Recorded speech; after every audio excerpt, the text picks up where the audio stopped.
Salve, salve rapaziada, sejam bem-vindos ao quinto episódio do Vem Pro Fute. Eu me chamo Lavota, tô aqui com meu companheiro vilão. Salve, salve, rapaziada. Tamo aí pra mais uma semana comentar sobre os eventos aí do futebol mundial, né? Das competições que a gente acha mais importantes aí. Pessoal, hoje a gente vai estar passando por cima aí da Premier League, né? Comentando um pouquinho dessa rodada do Brasileirão que tá chegando ao fim nessa noite de domingo. E uma previsão, né? Uma prévia, os palpites, né, para os jogos das idas das semifinais da Champions, né? Que vão ocorrer no meio dessa semana aí, do começo de maio. Bom, rapaziada, começando aqui pela Premier League, né? Essa rodada a gente teve oficialmente aí a não desistência do Arsenal, né? Do título, ele vai tentar até o final, com certeza, depois de ganhar esse primeiro grande jogo aí contra o Tottenham, que pra mim era talvez o mais difícil da sequência por conta de ser um clássico, né? Muito importante eles serem os dois maiores rivais de Londres. E acredito que o Arsenal vai dar um trabalhinho pro City, sim, até o final. É um time que tá jogando muito bem e só restou a Premier League agora pra eles, né?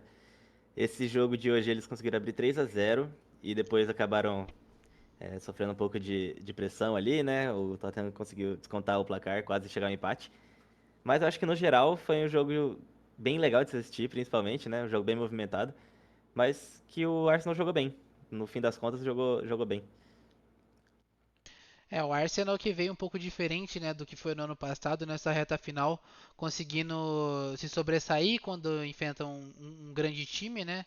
Que apesar do Tottenham não parecer tanto, mas é um grande time. Dentro da sequência aí do Arsenal é um dos jogos mais difíceis. E como o Vilão falou, o time do Arsenal conseguiu abrir uma boa vantagem. E mesmo com o Tottenham descontando, o time não se abalou, o time conseguiu se manter bem. A única ressalta aqui para esse time do Arsenal, na minha opinião, é o Raya, cara. Assim, eu não sei porquê. É que o Ramsdale também, quando foi necessitado nessa temporada, não foi bem igual foi no ano passado. Mas, cara, o Raya, ele não passa toda aquela confiança. Inclusive, um dos gols do Tottenham aconteceu, né, por causa de uma falha dele, de uma saída errada ali de jogo. E, cara, mais uma vez o Raya faz uma cagada no jogo e poderia ter acontecido um empate no final do jogo. Enfim, o Tottenham conseguiu chegar até dois gols, ficar só um gol do empate por causa de uma cagada do Raya. E mais uma vez, não foi essa vez, não é um lance pontual, né? É uma coisa que vem acontecendo em vários momentos durante a temporada do Raya errando em momentos que não pode se errar. Então, assim, eu acho que a única ressalva para esse time do Arsenal é o Raya. E eu acho que o time do Arsenal tem que urgentemente ir atrás de um goleiro com status de titular, com confiança e que seja um cara que, pô, pra chegar e tomar o lugar da posição. É, tem aquela fala que eu gosto muito, né? Que um grande time começa por um grande goleiro. Eu acho que ela se aplica muito bem ao Arsenal, que não tem, né? Dos dois goleiros que ele tem aí disponíveis, né, das duas primeiras opções aí no elenco, nenhum dos dois se enquadra, né? Nessa descrição de ser um goleiro ali que chama a responsa, que é top classe, né? Que a gente pode chamar aí, tipo, um Alisson, né? Um Neuer. Esses caras assim que, quando você precisa deles, eles estão lá, cara. Exatamente. Então, assim, eu acho que o Arsenal tira muita coisa boa dessa temporada. O time foi muito bem na Champions, o time está muito bem competindo de novo por um título de Premier League, como foi no ano passado.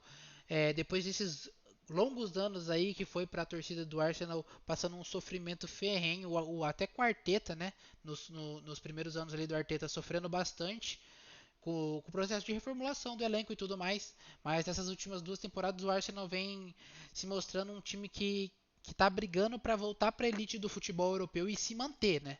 Não é um time que poderia ter acontecido, né? No ano passado despontaram muito e esse ano vim em baixa completamente, mas Não é isso que o Arsenal está mostrando. Está se mostrando ser um time que aprendeu com o ano passado, nas decisões erradas que teve, e está melhorando para esse ano. Apesar da eliminação da Champions para o Bayern, onde o time não conseguiu jogar muito bem, mas mesmo assim, fazia muitos anos que o Arsenal não chegava numa fase tão longe numa Champions League. E 2 anos seguidos brigando por título na Premier League, eu não lembro qual foi a última vez que eu vi o Arsenal fazendo isso. É, com certeza, né? E inclusive hoje também com essa vitória, o Arsenal já garantiu o seu lugar na próxima Champions, né, da próxima temporada. Então é algo importante aí para manter o crescimento do time, né? Exatamente, exatamente. E vindo para o seu concorrente, né, como a gente já vem bem dizendo aqui, o time do Manchester City hoje, né, no domingo, venceu o time do Nottingham Forest e conseguiu se manter aí na briga, né, pelo campeonato. O time do City que tem um jogo a menos, né? Se a gente for olhar a tabela aqui, a gente vê que os dois estão separados apenas por um ponto, mas o time do Arsenal tem 35 jogos, enquanto o time do Manchester City tem só 34.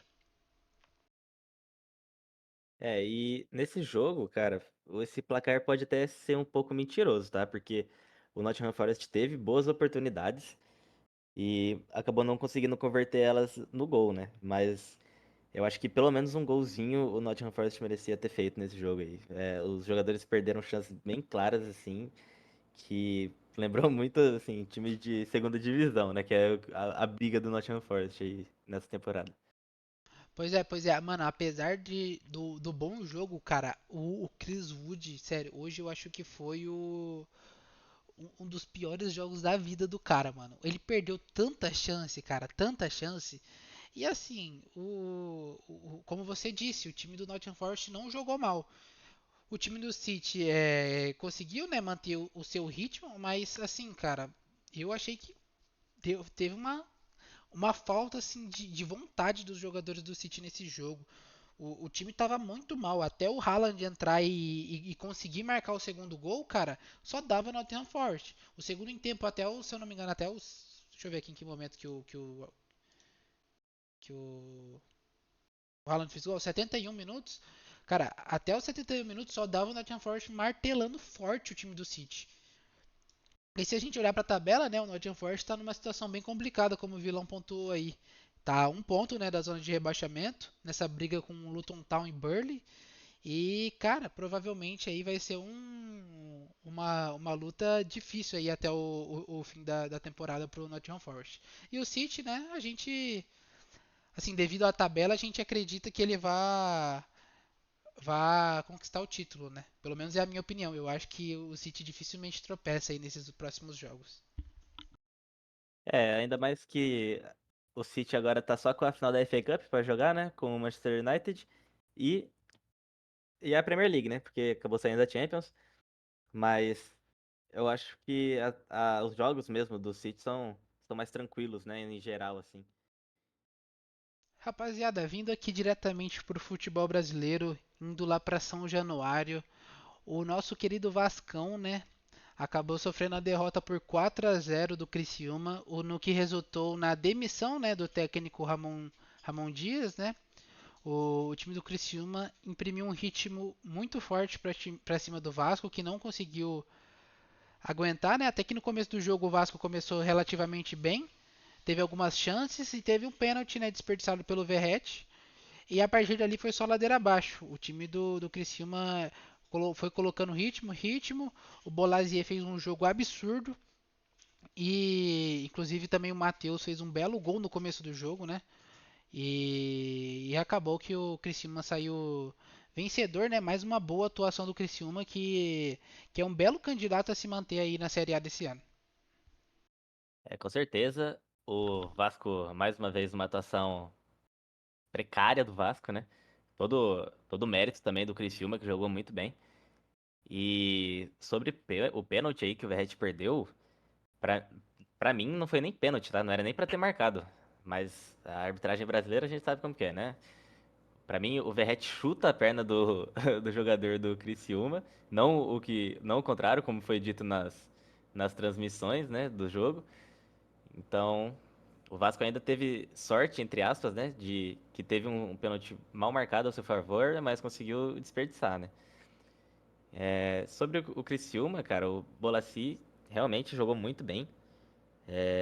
Esse menino que fez o primeiro gol aí, como que é o nome dele mesmo? Matheus? Matheus, Matheus. Grande Matheus, né? Jogou muito, jogou muito. Achei que ele é aquele meia bem clássico, que dá uns tapas bem diferenciado na bola. Joga bem, gostei do futebol dele. Não tinha visto ainda ele jogando. E, cara, simplesmente deplorável a situação do Vasco, né? A torcida aplaudindo o time do Criciúma após o quarto gol. Ficou realmente bem complicado, porque também é duro, né? O time aí que ano passado sofreu muito e teve, assim, poucas mudanças.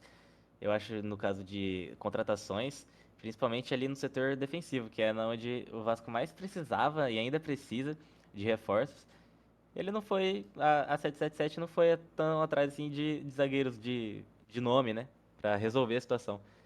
Porque você termina um ano com o Léo Pelé e começa de novo outro ano com ele. Então, assim, não é possível que eles acham que tá bom. Não é possível a 777, né? Que é impressionante a incompetência dos dirigentes de lá, cara. Sério, é uma bagunça a SAF do Vasco. É uma bagunça como a gente já via, né? Desde o começo do ano e como foi no ano passado também, cara. Foi uma bagunça ano passado e tá sendo esse ano novamente. Ano passado deram muita sorte, cara, de conseguir se manter na Série A, né? Aquele jogo contra o Bragantino na última rodada. Tinha tudo pra dar errado, mas o lateral, eu até esqueci o nome do lateral que fez o gol de cabeça, né, nos últimos minutos, conseguiu manter o Vasco na Série A. E cara, é impressionante o quanto a SAF do Vasco gastou dinheiro também. Se você olhar os valores, cara, o Vasco gastou 30 milhões no Adson, cara. No Adson. O Adson não sabe dominar uma bola, mano. É assim, os caras têm relativamente tem uma certa quantia de dinheiro, tá certo que tá tendo esse investimento em contratações, mas cara, é um dinheiro muito mal gasto. Cara, das poucas contratações que deram certo aí, que você pode falar que são um pouco mais pontuais, é o Léo Jardim, o Payet, o Verratti e o Medel, a gente pode dizer. O Piton também vem dando, tem alguns lapsos de bom futebol, mas cara, mesmo assim, falta muito o restante do time do Vasco, cara. É um time assim que não pratica futebol definitivamente, cara. Os caras praticam outro esporte porque realmente é bem ruim o que o Vasco vem apresentando nesses últimos tempos, né, de futebol. Não, com certeza, né? E resultado desse que acabou aí na demissão do Ramon, acho que foi até bom pro Vasco, porque ficou realmente muito desgastado, né? Depois daquela fala completamente escrota dele aí nessas últimas rodadas. Então, foi bom, acho que, pro Vasco, porque eu acho que ele tava meio já sem clima no clube, né? Porque depois do que ele falou lá, coisa que não se faz, né, em lugar nenhum, eu acho que não tinha mais por que ele realmente continuar dirigindo a equipe. Sim, sim, com certeza. E o Vasco agora vai ter uma boa. Tem que dar uma olhada com bastante carinho aí para esse mercado de treinadores, cara, porque pelo momento do Vasco, eu acredito que esse não é o momento de você trazer uma aposta. Pelo menos na minha opinião, o Vasco precisa de um cara que faça o arroz com feijão bem feito e consiga fazer esse time do Vasco pelo menos andar um para frente, conseguir criar pelo menos uma defesa um pouco mais sólida, tomar menos gols nos jogos, para aí tentar começar a criar coisas melhores, né, ao longo desse campeonato. Porque o objetivo do Vasco, a gente esperava que fosse outro. Com todos os investimentos que teve, com a SAF que está aí há 2 anos ou mais, se eu não me engano. Então a gente esperava que o objetivo do Vasco para essa temporada fosse outro. Mas do que a gente está vendo, a gente sabe que o objetivo do Vasco vai ser se manter na Série A novamente como foi no ano passado.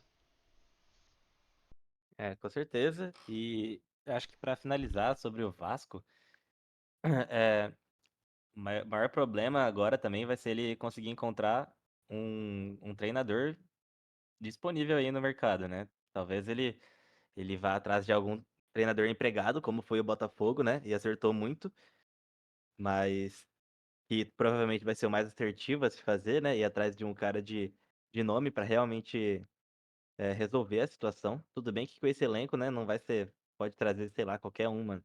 Vai ser complicado. Só que eu acho que agora o Vasco não deve poupar esforços para trazer um treinador de ponta, porque o elenco já não tão bom assim. E você trazer também um treinador, igual você disse, que é uma aposta, é complicado, né? Dito isso, vem aí Carpini no Vasco. Pô, mano, eu ia falar exatamente isso. Você lembra que eu falei nos últimos episódios? Eu cheguei a comentar. Seguinte, é, o melhor pro Carpini é sair do São Paulo e se pintar a vaga de um time que quer se manter na Série A, é isso que ele tem que fazer. Eu acho que é o momento, hein? É, com certeza. Eu acho que assim, sobre o trabalho do Carpini, né? Como foi os trabalhos de sucesso dele, acho que é muito nesse contexto, né? São equipes assim, sem muita pretensão, e aí ele consegue um ótimo trabalho. Bom, saindo um pouquinho desse jogo do Vasco, vamos aqui pro jogo do Cuiabá e do Atlético Mineiro, né? Que aconteceu ontem no sábado. E que o time do Atlético Mineiro mostrou mais uma vez o quanto ele vem bem, né? Depois da chegada do Milito. Foi com um time com poucos titulares, né? Poupou muitos jogadores devido à sequência de jogos que está tendo, né? E mais uma vez aproveitou a oportunidade que é jogar contra o Cuiabá, porque nessa temporada jogar contra o Cuiabá está sendo uma oportunidade de garantir 3 pontos. E aproveitou as oportunidades que teve, apesar do, do nosso grande Vargas aí ter perdido umas 5 ou 6 chances claríssimas de gol, mas aproveitou uma que teve para ele. O Paulinho fez um gol de pênalti e o Scarpa mais uma vez deixando dele, né? É o Scarpa que atualmente acho difícil você encontrar um jogador aqui no futebol brasileiro que esteja desempenhando melhor que ele, né? Ele realmente está fazendo gol ou pelo menos dando assistência todo o jogo. E ele tá aquele Scarpa que foi o Scarpa que saiu do Palmeiras, né? Ele muito perigoso quando bate na bola. Inclusive fez um golaço de falta, né? Mostrando a qualidade que ele tem quando bate na bola. Então, tem tudo aí pro Atlético buscar algo mais importante esse ano aí, viu? A equipe tá entrando nos eixos. Sim, sim, eu acho que a clipe do Atlético vai bem longe nessa temporada. E eu acredito que um título dos três, assim, ele papa. Ou a Libertadores, ou o Brasileirão, ou a Copa do Brasil. Eu acho que se continuar jogando o futebol que tá jogando, é provavelmente o maior favorito. Eu acho que hoje que joga o futebol mais bonito, né, aqui no Brasil. É, eu também acho. Acho que o único time aí que pode se assemelhar, tá? Pode me chamar de louco, mas é o Botafogo de Arthur Jorge. Eu achei que você ia falar que era o Santos do Carille. Não, o Santos do Carille é outra fita, filho. É outra prateleira, calma lá.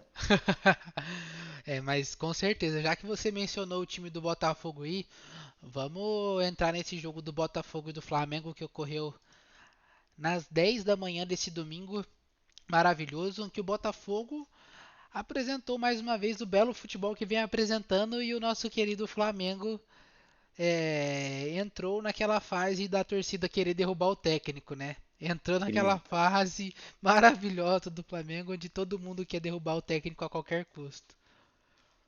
E já é possível ver aí a hashtag Volta Jorge Jesus nas redes sociais, tá? Os caras têm certeza que o Jorge Jesus vai largar o Al Hilal agora pra voltar pro Flamengo, né? É, Mas assim, mas passando, eu acho que pelo Botafogo, cara, que eu acho que assim, é mais mérito do Botafogo do que demérito do Flamengo, cara. Porque o Botafogo vem jogando muito bem. O Danilo Barbosa, cara, o que ele tá jogando nesse meio-campo aí do Botafogo é uma loucura. O Júnior Santos também e o Luiz Henrique, que apesar do começo meio turbulento ali das primeiras partidas dele, conseguiu agora pegar o ritmo, né? E tá conseguindo fazer boas partidas. Fez um gol, né, na Libertadores no último jogo. E fez um golzinho agora contra o Flamengo, né? Um belo gol, ainda numa bela jogada de escanteio, né? sim, os dois últimos gols aí do Luiz Henrique foram dois golaços, né? No do Libertadores ele dribla o goleiro, penteando a bola bem, jogada de salão, assim. E nesse jogo ele dá um tapa ali de sinuca na entrada da área ali, bola de escanteio. Muito, muito bonito a jogada do Botafogo. E assim, né? O jogo, o primeiro tempo foi um pouco mais truncado, né? Mais o Flamengo com a bola, talvez um pouco até mais perigoso que o Botafogo. Só que sem grandes perigos, assim, pro John, né? Que tava o goleiro. Então, acho que até no final do jogo, acho que, sei lá, o John teve duas defesas só. Nada de muito importante, assim. A, a zaga do Botafogo se portou muito bem, achei. E o ataque, esse ataque que entrou aí, eu acho muito forte. É um ataque muito rápido, né? Savarino, Luiz Henrique, Júnior Santos e o Eduardo ali vindo por trás, meio que distribuindo, né? Depois pisando na área também para desfinalizar. Eu acho que é bem interessante essa formação aí que o Botafogo usou no começo do jogo. E aí, quando conseguiu o gol, né? O Botafogo se abdicou um pouco de jogar e ficou no contra-ataque, né? Fez certo, né? O time, na minha visão, tem que fazer isso mesmo.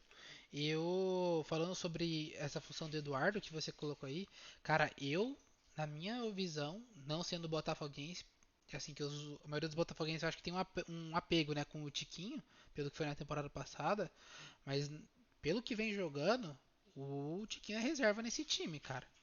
Na minha visão, assim, o Botafogo joga muito melhor quando não tem o Tiquinho em campo. Eu concordo com você, Lavota. E assim, o Eduardo tá substituindo muito bem, eu acho. Tá fazendo muito bem o papel ali de centroavante, meio falso 9, né? Que é como eles jogam ali o time do Botafogo. E o Flamengo, né? A gente, como a gente disse, né? Entrou na fase obscura, né? De quando chega um treinador novo do Flamengo que começa bem, faz uns jogos bons, perde três seguidas, ou empata, enfim, ou começa a jogar mal e não desempenha um bom futebol, e a torcida quer o pescoço do cara. Então, provavelmente, ou a diretoria vai ter vergonha na cara de apostar no Tite, que eu acho que, na minha visão, é a melhor opção no mercado hoje pro time do Flamengo, que não tem um cara melhor que o Tite para estar lá no posto de treinador do Flamengo. Ou eles vão ceder mais uma vez para a torcida e para a mídia, vão demitir mais um técnico e vão entrar naquela bola de neve que vai se tornando cada vez pior, né? Aí no comando técnico, você estar no comando técnico do Flamengo, né? É, realmente. E eu acho que muito isso se passa muito pelas decisões que o Tite fez, né? De ter poupado lá 7 atletas na Libertadores, ter perdido o jogo, e aí vem pro clássico e com 7 atletas que você poupou e não dá resultado. Inclusive o Pulgar sai machucado nesse jogo. Então, realmente começa a ficar meio em xeque aí as decisões que o Tite faz, né? Não dá pra saber até onde ele tá correto nisso aí. Cara, hoje eu vi um comentário no Twitter, cara, de um torcedor do Flamengo falando que o time do Flamengo não tem elenco, cara. Eu achei aquilo um dos maiores Ih. absurdos da história. Como que o cara flamenguista veio reclamar que o time do Flamengo não tem elenco? Que você olhava pro banco e não tinha ninguém pra você colocar no jogo, pô. Isso é um absurdo, pô. Se o, Pô, não, se o me desculpa, cara. Flamengo não tem elenco, quem tem? Pelo amor de Deus. Isso aí não tem discussão, pô. Quem não tem elenco é o Santos, cara. Manda todo mundo pro Santos, né? Aí quer trocar de Porra. time, quer trocar, É, quer velho. trocar o elenco. Pô, mas falando em elenco, né? Elenco saindo, pegando esse gancho aqui maravilhoso, nós podemos ir pro jogo do Grêmio, né? Do Grêmio e do Bahia, que que o time do Bahia conseguiu sair vitorioso pra cima do Grêmio com um golaço do Deus Veraldo, que tá usando o nome EV agora na camisa dele. Eu achei da hora isso, tá? É uma postura diferente aí, né? Pra ganhar um pouco de identidade aí, talvez, né? E o time do Bahia que conseguiu uma vitória expressiva, né, para cima de um Grêmio que vinha bem, vinha de bons resultados. Aí o time do Grêmio que jogou sem o Cristaldo, né, teve a estreia do Edenilson, o Diego Costa foi expulso. E assim, cara, um jogo voltado de muitas polêmicas, né, referente à arbitragem do Braulio, né, que convenhamos que não é um bom juiz, um bom árbitro e assim, cara, novamente a gente vai bater aqui na tecla da arbitragem, né? Que, cara, é uma bagunça geral. Hoje o Renato Gaúcho simplesmente tirou todo o elenco reserva, todo mundo que estava no banco de reservas ali é, para fora, né? Quando ele foi expulso, ele resolveu mandar todo mundo descer no vestiário e aí sobrou só os 11 em campo, né? Os 11 não, né? Os 10 porque o Diego Costa tinha sido expulso. Cara, uma coisa de louco esse jogo aí, né? É, realmente a atitude do Renato foi um tanto quanto interessante de se ver ali na hora do jogo. É, e assim, eu acho que o Grêmio foi um time meio mexido hoje, né? E principalmente sem o Cristaldo é um time que fica bem comum, né?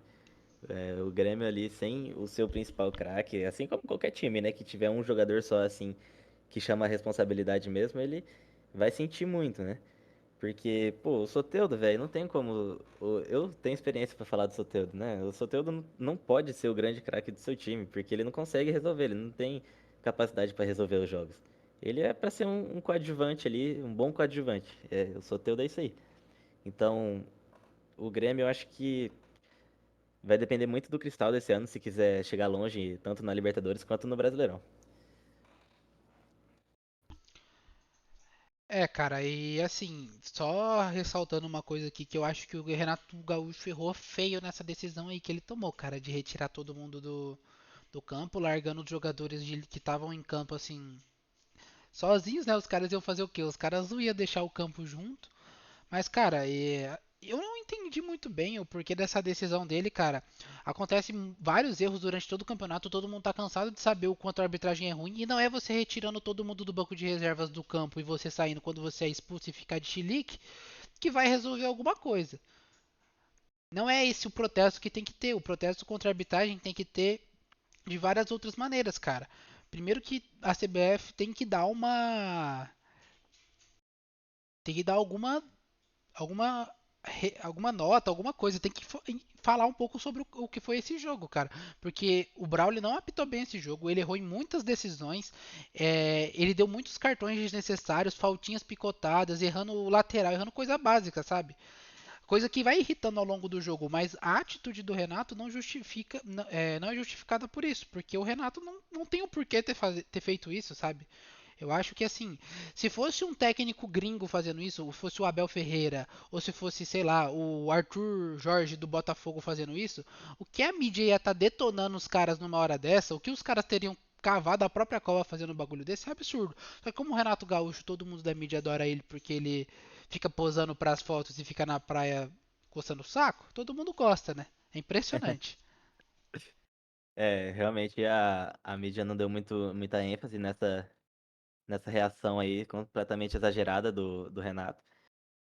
E quem perde mais com isso é o próprio Grêmio, né? Porque aí próxima rodada vai ter alguns desfalques. E assim, a CBF ela já passou da hora dela ter repaginado totalmente aí o quadro de árbitros aí. Eu acho que, sei lá, hoje eu não vejo um árbitro aí no Brasil que preste. A verdade é essa. Então, sei lá, mano, tenta fazer um treinamento aí com os caras, pique Champions League aí, sabe? Pegar os caras de referência. E porque se não for assim, não vejo muita solução a ser feita, porque já tiveram já várias vezes que até o próprio CNM, né, que é o chefe da arbitragem lá, diz que é feito uma capacitação para os árbitros e tudo mais, mas eu não vejo resultado, né? A verdade é essa. Então, acaba ficando meio vago essa solução deles que você não sabe se realmente está sendo feito algo ou não. Exatamente. E assim, cara, não é uma coisa feita para um time só. Tipo assim, é uma coisa que acontece para todos os times. Acontece, todos os times têm problema com a arbitragem, todos os times são prejudicados, independente de que time for. Só que as torcidas e os clubes só veem o próprio umbigo. Quando acontece o problema do outro lado, todo mundo dá risada, todo mundo zoa, todo mundo fala um monte. Só que quando acontece com o próprio time, com o próprio clube, aí a torcida quer ir reclamar na rede social, quer ficar se vitimizando, o técnico quer dar entrevista reclamando. Cara, isso é um problema, é uma coisa que tem que ser levada muito a sério e que os clubes deviam se juntar para tentar alguma coisa na CBF, ou tentar esse treinamento que você, como você falou, ou tentar pedir a remoção desses árbitros que apitam tantos jogos, cara. O Klaus apita muito jogo, o Braulio apita muito jogo, o Wilton Pereira São Paulo apita muito jogo, cara, que eles não mereciam estar escalados, né? Essa é a verdade. Com certeza. A escala de árbitros aqui também é um problema, né? Mas Realmente é um assunto muito complicado a arbitragem aqui no Brasil. E também acho que isso se dá muito pela falta de capacitação mesmo, né? Porque a gente compara a nossa tecnologia sei lá, da Premier League, a gente vê o abismo de diferença que é, né? A velocidade que é marcado um impedimento lá e aqui, né? Exatamente, exatamente. Saindo dessa pauta de arbitragem e indo diretamente para São Paulo para o jogo entre Corinthians e Fluminense, onde a gente teve finalmente o Corinthians desencantando, fazendo seu primeiro gol e consequentemente os outros dois gols, né, nesse Brasileirão. O time que vinha muito mal em resultados muito ruins, o time conseguiu ter um bom jogo, né, ter um bom desempenho contra o time do Fluminense. O time do Fluminense que abdicou de jogar futebol hoje, né? Que jogou assim, praticou uma coisa horrorosa, uma coisa horrenda que foi o time do Fluminense hoje e que vem sendo nos últimos jogos. E assim, o time do Corinthians fez muito bem o seu papel, né? Teve uma pressão alta, conseguiu se manter firme no jogo. O Wesley, né, o garoto de 19 anos, conseguiu dois belos gols, né? E assim, cara, uma bela partida do time do Corinthians para trazer um pouquinho de confiança, para trazer um respiro para o Antônio Oliveira que não vai ser demitido, né? Que as notícias que vinham era que uma possível derrota para o Fluminense agora resultaria na demissão dele, mas dá esse respiro aí para o time do Corinthians, para a torcida do Corinthians e é isso. É, com certeza sim, né? Esse jogo ficou muito marcado pela forma que o Fluminense jogou, né?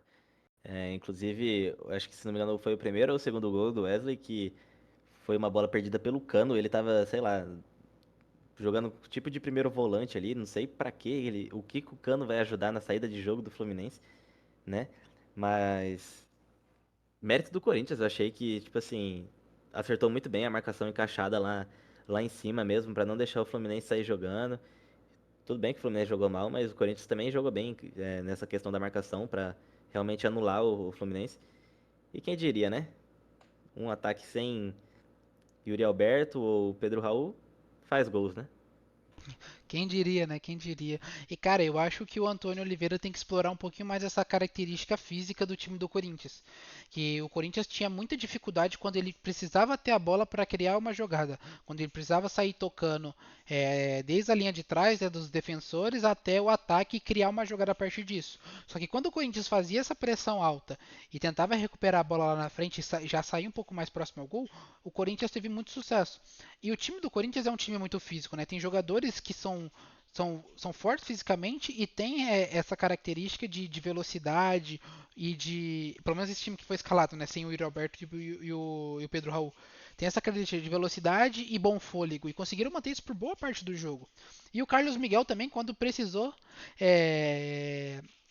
atuar, foi muito bem também, né? Que foi o primeiro jogo aí sem o Cássio, né? Finalmente tiraram o Cássio do gol do Corinthians. A torcida do Corinthians agradece muito. E assim, né? O Cássio, acho que ele tava precisando um pouco desse banco. E. Porque nem, não tava dando certo nem pra ele nem pro Corinthians, né? Uma coisa leva a outra. E acho que vai ser bom pro Carlos Miguel, porque, cara, esse goleiro tem tudo pra dar muito certo, né? Um cara gigante. E ele sabe muito bem o que fazer ali, cara. Ele defende muito bem, ele tem até um jogo bom ali com os pés. E é um cara novo, né? Assim, não novo quando você compara com o padrão de hoje em dia, né? Que é o Endrick, o Kendrick Paz. Só que ele tem o quê? 25, eu acho, 26 anos. Então, assim, tem Ele tem muita 25, lenha pra ele tem queimar, né? 25. 25, né? Então, assim, tem muita lenha pra queimar ainda nesse gol do Corinthians. Tem tudo pra marcar uma geração, como foi o Cássio, cara. Só que, assim, talvez o Cássio tenha que entender isso. Talvez não só o Cássio, como a diretoria também, né, do Corinthians. Talvez o Antônio Oliveira também. E, assim, tentar ir dando uma sequência cada vez maior pro Carlos Miguel, né? Pra ele poder se firmar, porque uma hora o Cássio vai ter que se aposentar, né? Como já tá aí beirando a aposentadoria ele. O Cássio que já tem 36 anos, cara, tá chegando a hora, eu acho, da torcida aí começar a pensar nessa despedida, porque Eu acho que o Cássio não tem mais nível para estar atuando no futebol brasileiro assim como ele atuou nos últimos anos, né? Eu acho que chegou o momento do Cássio já começar a pensar nessa aposentadoria. E assim, cara, tá sendo passado de maneira relativamente meio turbulenta, né? Essa passada de bastão, né? De goleiro do Corinthians. Mas eu acredito que o Carlos Miguel, como você disse, é uma ótima opção para a reposição do Cássio aí. Partindo aqui diretamente para o jogo do Cruzeiro, que o Cruzeiro conseguiu uma vitória de 3-1 para cima do Vitória e conseguiu mais um bom resultado, né? O Cruzeiro que está ali na sétima colocação, ah, conseguindo aí se aproximar cada vez mais dos líderes, né, nesse começo de campeonato. E um belo jogo do time do Cruzeiro. O Matheus Pereira começou abrindo o placar no segundo tempo, né? Apesar de ter perdido uma boa chance também no primeiro tempo, ele fez o primeiro gol do jogo. Depois o Lucas Silva fez um gol contra, cara, um gol contra bizarro, bizarro. Uma bola de cabeça que ele cabeceia para trás. Se fosse para ele fazer o gol atacando, ele não fazia esse gol. Mas depois o Rafa Silva conseguiu aumentar o placar para o Cruzeiro, né, assumir a ponta de novo e o Arthur só finalizou aos 75 minutos. E cara, é uma partida sólida do Cruzeiro que aparentemente vai ser vendido, né? O Ronaldo aparentemente está vendendo, né, a SAF do Cruzeiro. E mais um belo negócio aí pro Ronaldo, que é um fenômeno dentro de campo e nos negócios, né? É, com certeza. O cara entende do que faz, né? Tudo que ele faz direitinho, porque, cara, ele comprou esse Cruzeiro aí, uma boa parte do Cruzeiro por 400 milhões, né? E se você for parar pra analisar as outras negociações de SAFs aí, não só de times do Brasil, mas do mundo, assim, times até de nem tanta muita expressão, você vê que foi um valor bem ok que o Ronaldo paga. E provavelmente ele vai sair lucrando uma boa grana com essa venda aí agora, né? Porque ele pega o time num estado completamente diferente do que tá hoje, né? Hoje o Cruzeiro tá de volta na Série A, um time bem melhor em termos de elenco, né? Talvez ali no gol ainda seja uma posição ali que agora tenha que olhar com mais carinho, né? E, mas assim, o time do Cruzeiro, principalmente aí se conseguir a manutenção do Matheus Pereira, né? Tem tudo pra se manter mais um ano, pelo menos aí na Série A. Quem sabe buscar ali uma Sul-Americana, talvez até uma pré-Libertadores, né? Só que hoje esse jogo ficou muito marcado, eu achei que, assim, pela inconsistência até do Matheus Pereira mesmo, né? Ele teve muita chance sim pra marcar gols e, assim, chances até bem mais claras do que a que ele acabou fazendo gol e não conseguiu, né? Apesar disso, eu acho que o Matheus Pereira, ele é o jogador com mais qualidade aí nesse elenco do Cruzeiro, né? Sem sombra de dúvidas. E, cara, eu acho que ele tem tudo aí pra ser o símbolo, né, dessa reconstrução, né, do Cruzeiro que o time vai passar agora, né? É, com certeza. Ele é a referência técnica do time, né? Partindo para o jogo do Fortaleza e do Bragantino, né, onde a gente poderia ter os dois, poderia ter o Bragantino, né, assumindo a liderança do campeonato, mas com o empate acabou ficando apenas um ponto, né, atrás do Botafogo, que é o líder, né? Tivemos um empate, né, um jogo um pouco comum, né? Um jogo que sem grandes expectativas, né? Mas um jogo que acabou tendo um gol para cada lado. Tivemos o Fortaleza abrindo o placar logo no começo do jogo. Tivemos a estreia, né, do Breno Lopes pelo Fortaleza, né, que já deixou sua primeira assistência. Mas assim, cara, um jogo relativamente sem muitas, muitos detalhes, né, sem muita coisa acontecendo. Um jogo mais padrão futebol brasileiro, né, aquele jogo truncado, um gol para cada lado e os dois times saem felizes com o resultado, né? É, o Fortaleza aí com um time meio alternativo, né? Sem o Lucero, sem o Pochettino, né? Os dois jogadores que jogaram muito bem aí no meio da semana contra o Boca. E acho que até teve um momento ali, né? Quando o Fortaleza faz o primeiro gol, logo em seguida ele perde algumas oportunidades de ampliar o placar e aí acaba dando chance aí pro Bragantino chegar no jogo, né? Acho que se tivesse aproveitado melhor essas chances aí, talvez o Fortaleza conseguisse uma vitória mais tranquila, né? Que acabou não conseguindo a vitória. Só que é isso aí que você falou, velho. É o jogo ali que. tá bom ali pro Bragantino, né? Fora de casa contra o Fortaleza, sempre difícil. E o Fortaleza tava com o time meio misto ali, também tá bom. É, se o Marinho tivesse um pouquinho mais de qualidade ali pra finalização, ele teria feito aquele gol, né? Que ele fez o mais difícil, né? Driblou dois jogadores, saiu na cara do gol e deu um chute por cima do gol. Sim. Mas passado esse jogo do Fortaleza, né, e do Bragantino, a gente vai para um outro jogo, né?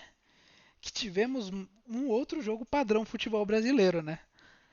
Apesar do resultado, eu acredito que tenha sido um pouco ruim para o Atlético Paranaense, mas é aquele jogo bem padrão, né? O time do Juventude começou o jogo fazendo um gol, né? Logo aos 8 minutos.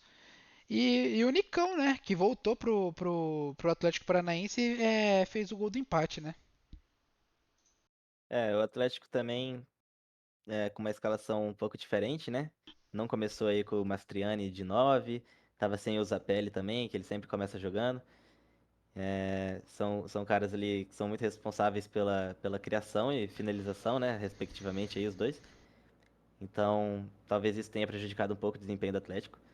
Tanto é que o gol sai depois que eles entram, né, na partida. Então, assim, mérito do Juventude, né, que fez valer aí quando tava com sem esses jogadores do Atlético, né? E o Juventude aproveitou, tava jogando em casa, né? Toda a força que tem em casa aí, os times aí, cara, que vão brigar lá por baixo, eles têm que fazer valer todo o jogo em casa pra arrancar pontinhos aí, principalmente contra essas equipes um pouco que estão assim jogando um futebol mais convincente, né? E que tem maiores expectativas aí pro ano. Então, acaba que foi um bom resultado até pro Juventude, eu acho. Não tem time pra ganhar do Atlético Paranaense hoje. E o Atlético Paranaense aí com a volta do grande Nicão, né? O homem de um clube só consegue jogar aí, incrível. E, cara, também foi isso aí, né? Padrão, joguinho bosta da rodada, né? Com certeza, com certeza. Outro joguinho bosta da rodada, mas que tivemos mais uma vez o nosso querido Rafael Santos Borré fazendo mais um gol, cara. O homem desencantou. Ele lembrou como jogar futebol, ele lembrou como joga bola. Mais um gol dele para nesse empate ruim do Inter, né? Jogando em casa contra o time do Atlético Goianiense, jogando com o time titular, né? E que acabou tomando um empate ali logo depois. Acabou tomando empate, não. Acabou fazendo o gol de empate com o Rafael Santos Borré e não conseguiu a virada, né? Então foi um resultado relativamente ruim, né, pro time do Inter, que é um time que, em questão de elenco, né, a gente imaginava que brigaria por coisas melhores esse ano, né? Com certeza, né? Inclusive, isso estava se passando muito por conta do Borré mesmo, né? Ele tava perdendo muitas chances por jogo, sim, chances claríssimas. E agora, com o segundo gol aí já, né? Em consecutivo aí dele, em partidas, quem sabe ele possa voltar aí a fazer a diferença que ele foi contratado para fazer, né? Porque foi contratado a peso de ouro o Borré, pô. É, pelo salário que recebe, devia fazer no mínimo uns 3 gols por jogo, né? Sim. Rapaziada, agora aqui passando pela Champions League, né? Essa semana a gente vai ter os primeiros jogos de semifinal, né? Primeira partida, jogo de ida. Começando aqui por Borussia Dortmund e Paris Saint-Germain. Gostou do francês? Eu gostei desse francês aí, Rei. Eu achei diferente, tá? Aqui tem bagagem, filho. Então, Muito ar da Europa, né? muito tempo jogando com bola colorida na neve. É, agora sim, né? Falando um pouco desse jogo aqui, o que que eu acho, cara? Acho que vai ser um jogo assim. Talvez, eu acredito que o PSG fique mais com a bola, tentando trabalhar o jogo ali, tentar achar algumas oportunidades para sair com uma vitória simples. Eu acho que tá bom pro PSG, acho que é isso que o PSG busca. Uma vitória simples na Alemanha. Se não der, um empatezinho, eu acho que o PSG também não vai achar muito ruim. E o Borussia, cara, eu não vejo o Borussia um time que tem como característica ficar muito com a bola e de propor muito jogo, sabe? Então acho que talvez seja um time que aposte muito nas velocidades das pontas, né? Como ele vem fazendo aí com o Sancho, com o Maatsen, que inclusive pode ser desfalque aí para esse jogo. Mas acredito que ele deve estar recuperado até lá. E, cara, vai ser um bom jogo. Eu acho que a gente já teve uma amostra, né, na fase de grupos, porém era outro contexto, né, os dois times. Então, acredito que vai ser um jogo melhor do que os da fase de grupos, porque pela importância, né, que agora tem e tudo. E vamos ver se o Borussia consegue anular mais uma vez o Mbappé, né, que não é fácil parar o moleque. E, cara, eu quero ver como que o Borussia vai exportar. Eu apostaria numa vitoriazinha de 1-0 do Borussia, tá ligado? Um golzinho meio chorado. Eu acho que o Borussia vai fazer valer mais uma vez a força aí de jogar em casa. Não tem jeito, a muralha amarela vem forte pra esse jogo, tá? O meu Borussão vai papar esse jogo aqui, tá? O PSG vai ficar desnorteado com a torcida. O Mbappé não vai ver nada.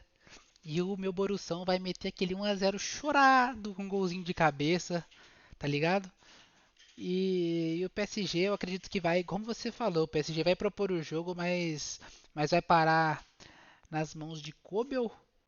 E eu acredito que o Borussia sai com a vitória. Apesar do último resultado do Borussia ser um resultado péssimo, né? Um 4 a 1 para o time do Leipzig. Mas assim, o Borussia é aquele time inconstante. Até como a gente pode ver ali nos últimos resultados, né? Ele estava vencendo o Bayer Leverkusen por 1 a 0, tomou o gol do Pacto, né, no final do jogo. Depois perdeu para o Leipzig. E agora ele vem para o jogo bom deles, né? É um jogo médio, um jogo ruim e agora um jogo bom. Para valer a pena essa inconsistência deles aí e sair com essa vitória desse primeiro jogo da Champions, que eu acho que é de extrema importância para o Borussia sair com um resultado positivo, senão eu acho que pode dar adeus aí à competição.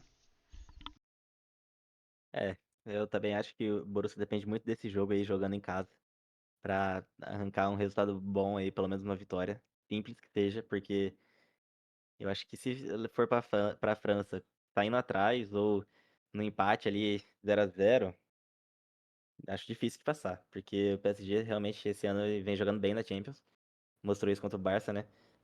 E realmente vai ser um bom confronto, eu acho. É um confronto equilibrado. Mas favorito ainda, eu acho ali um pouquinho o PSG. Mas coisa pouca, tá ligado? 55, 45% ali. Mas eu tenho comigo que o Borussão vai levar isso pro jogo também, esse primeiro jogo. Eu chutaria um pouquinho mais, eu chutaria um 60-40 pro PSG. Mas a mágica de Marcos Reus vai funcionar esse ano, tá? Não tem ninguém que tire esse título do Borussia. Partindo então pro Bayern de Munique e Real Madrid, né? Que é a outra semifinal de Champions, que também vai acontecer na Alemanha, né? Os dois jogos, né, da Champions vão acontecer lá na Alemanha. O time do Bayern que vem de uma maneira muito inconsistente, né? Ainda, apesar do Harry Kane ter batido um recorde, né? Ele bateu o recorde de primeiro jogador da história, se eu não me engano, a fazer gol em todos os times da Bundesliga. Ele, fe- Caraca. ele fez gols em todos os outros 17 times, só não fez contra. E apesar do Harry Kane, cara, eu acho que o Real Madrid vem com um amplo favoritismo para esse jogo também. Eu acho que o Real Madrid vem com um 60-40 aí, partindo para um 65-35, tá, de favoritismo. É, porque assim, cara, o Real Madrid na Champions a gente sabe como é. Apesar do Bayern ser um grande time de Champions também, mas eu não vejo essa força toda no time do Bayern que consiga alcançar esse nível que o Real Madrid tem em Champions. E assim, mas mesmo assim, mesmo com esse sentimento de favoritismo do Real Madrid, eu também acho que esse jogo vai dar um empatezinho ou o Bayern de Munique passa com um golzinho de vantagem. Mais ou menos parecido como é o do Borussia Dortmund. Mas eu tô torcendo muito pra ter uma final alemã esse ano. Sério, eu quero muito que seja uma final entre Borussia e Bayern e o Royce ganhe essa final e o levante a taça, ia ser lindo. Meu Deus do céu. Um pequeno detalhe aí que o Ross nem jogar direito ele joga, né? Pô, mas foda-se, mano. Ele não precisa jogar, ele já jogou demais, mano. Porra. Ai, cara, eu acho que esse aí vai ser o grande jogo, né? Das semifinais. Tem expectativa muito boa pra esse jogo. Tem tudo pra ser um grande confronto aí entre esses dois times, porque só sobrou a Champions agora pro Bayern, né? Na temporada. E também, se você for parar pra analisar, é a única competição que eles conseguiram, assim, jogar decentemente, né? Como o Bayern de Munique mesmo. Então, Vai ter, óbvio, né? Uma missão completamente difícil aí, porque o Real Madrid é o grande favorito aí pra ganhar essa orelhuda aí esse ano. E vamos ver, né? Eu acredito que o Real já consiga fazer resultado nesse primeiro jogo, né? É muito pela fragilidade que eu acho que o Bayern tem nas laterais. É, eu acho que talvez se ele pôr o Kimmich ali na lateral direita, o Tuchel colocar o Kimmich, talvez dificulte um pouco pro Vinícius, mas eu acho que mesmo assim o Vinícius vai acabar engolindo o Kimmich, porque ele não é um cara de muita referência física como é o Walker, né? Porque pra mim, acho que o único cara que consegue marcar muito bem o Vinícius é o Walker e o Ronald Araújo do Barcelona. São os dois caras que conseguem anular ele. Mas tirando esses dois, cara, eu fico realmente muito pensativo em tentar achar alguém aqui e realmente não consigo. Então, eu acho que o Bayern vai sofrer muito pelas pontas nesse jogo aí, tanto com o Rodrigo quanto com o Vinícius. Eu acho que esse jogo, o Bayern realmente, eu acho que o time do Bayern tem que aprender a sofrer, porque é isso que eles vão fazer, como o Real Madrid soube sofrer contra o City, né? Eu acho que a postura do Bayern tem que ser parecida com a postura que o Real teve com o City, que eu acho que é o Real ele inverteu, depois que ele passou do City ele inverteu, né? A situação que ele estava. Antes ele era o time que estava tentando bater o City, que estava impondo, tava impondo o jogo para cima do Real e o Real sofrendo bastante. E eu acho que nessa semifinal aí vai ser o contrário para o Real Madrid. O Real Madrid vai bater bastante e o Bayern tem que sofrer e aprender a sofrer e sofrer da melhor maneira possível, né? É, mas é aquela coisa, pra quem tem Neuer no gol, os caras vão precisar finalizar muito bem pra bola conseguir entrar. É. E depender do Vinícius Júnior para finalização, cara, tem que torcer pro Rodrigo estar num dia inspirado para ir jogando na ponta esquerda de preferência. É, eu falo, né? Muitos me chamam de maluco, de pirado, mas pra mim o Rodrigo é muito mais jogador tecnicamente que o Vinícius. O Vinícius tem a valência física muito forte, né, dele, que ele é muito rápido, muito explosivo, mas pra mim o Rodrigo é muito mais jogador, muito mais completo. O drible do Vinícius também eu acho melhor que o do Rodrigo, mas se você for fazer uma média, né, de tudo, chute, drible, velocidade, passe, tudo, eu acredito que o Rodrigo também é mais jogador que o Vinícius. É, dito isso, eu acredito que esse jogo vai ser aí 2-0 pro Real Madrid, tá? Pô, 2-0. 2-0, mano. Pô, eu acho que um. Cara, eu acho que um 2-2 aqui cabe pra seguir essa que a Champions tá ligado? Cabe, cabe. Eu Pior que acho que cabe eu acho que também. um 2-2 o Kane fazendo ali um golzinho, o dois, tá ligado? Eu acho que vai ser nessa pegada aí. Não, eu vou só te contar um segredo, tá? Quem Neludo vai ser anulado pelo Rudiger, mais uma vez. Meu Deus do céu. Pior O que eu não Rudiger, duvido. o Rudiger tá brincando de devorar os centroavantes esse ano aí. Pior que o Rudiger vem jogando muito mesmo. Então é isso, rapaziada. Espero que vocês tenham gostado aí de mais um episódio do Vem Pro Fute. Quer dar algumas palavrinhas aí finais, vilão? Ué, rapaziada, aquele papo de sempre, né? Puder aí tá fortalecendo a gente, chegando aí, se inscrevendo no nosso canal do YouTube, seguindo a gente no Spotify, no Insta, né? Em todas as redes aí. Aproveita que a gente tá sempre postando cortes dos nossos episódios aí, tanto no Insta quanto no TikTok, né? Então, quem puder aí, tá compartilhando aí com seus amigos que também gostam de futebol, né? Pessoal aí que gosta desse conteúdo. A gente ficaria muito grato aí, certo? E acho que é isso, né? O É isso, episódio é de hoje isso. Quem puder aí finalizado. compartilhar com aquele amigão, tá ligado? Aquele parceiro de resenha de fute. Quem compartilhar nos grupos de fute, aí no grupo do seu time do coração, ajudaria demais dar essa força aí pra nós. É isso. É isso então, rapaziada. Valeu, falou. Valeu, até o próximo.